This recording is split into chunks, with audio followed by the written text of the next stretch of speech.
चलाए थे जादूगरनी, धक धक दिल मोर करे रानी, जादू चलाए थे जादूगरनी, मोही डारे वो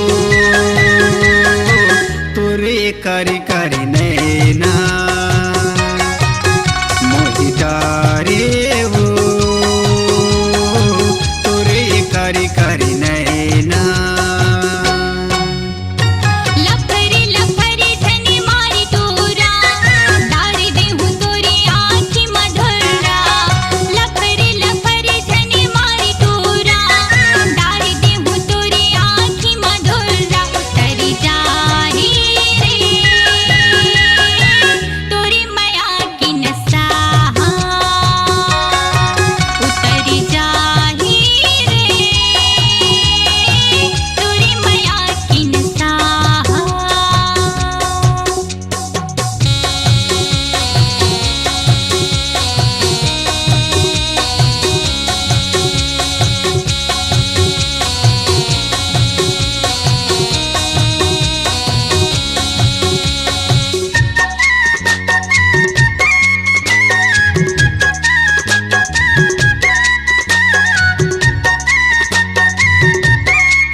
गथाए रेगे गली माँ महर महर वो महके, मुर्नाला देख के तोरा कबर तोरे दिल जल थे,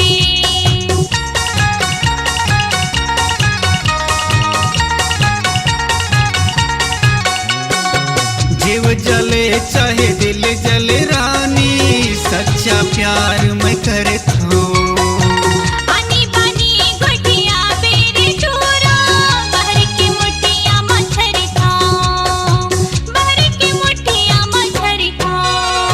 सर सर उड़े तोरे चुनरी, उठते हिलोर मोरे मन भीतरी, सर सर सर उड़े मोरे चुनरी, उठते हिलोर मोरे मन भीतरी, मोही डारे वो तोरे कारी कारी नैना, मोही डारेगा तोरे मीठी मीठी बतिया।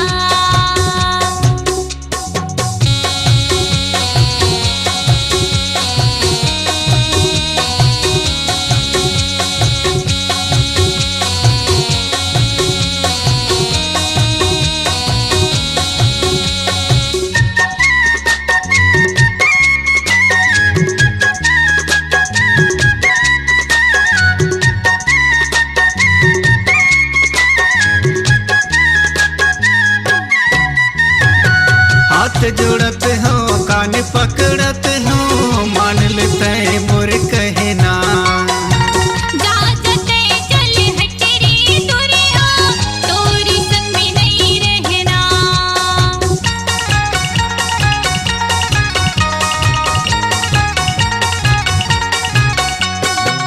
कैसे जी हूँ तोर बिन पगली, ज्यादा छन तरसाना, माहौल तोरे संग माया है ताना, करते रहो बहाना, करते रहो बहाना, चल चल चल गड़ा बो मड़ेवा, खेल बो माया के दोनों घरे गुंदिया, चल चल चल गड़ा बो मड़वा, खेले बो माया के दोनों घरे गुंदिया, मोही डारे वो तोरे कारी कारी नैना, मोही डारेगा तोरे मीठी मीठी बैना।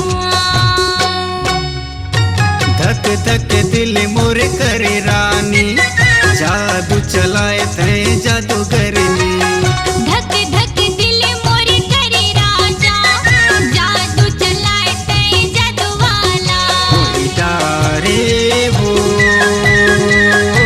तोरे कारी कारी नैना, मोही डारेगा तोरे मीठी मीठी बैना, मोही डारे वो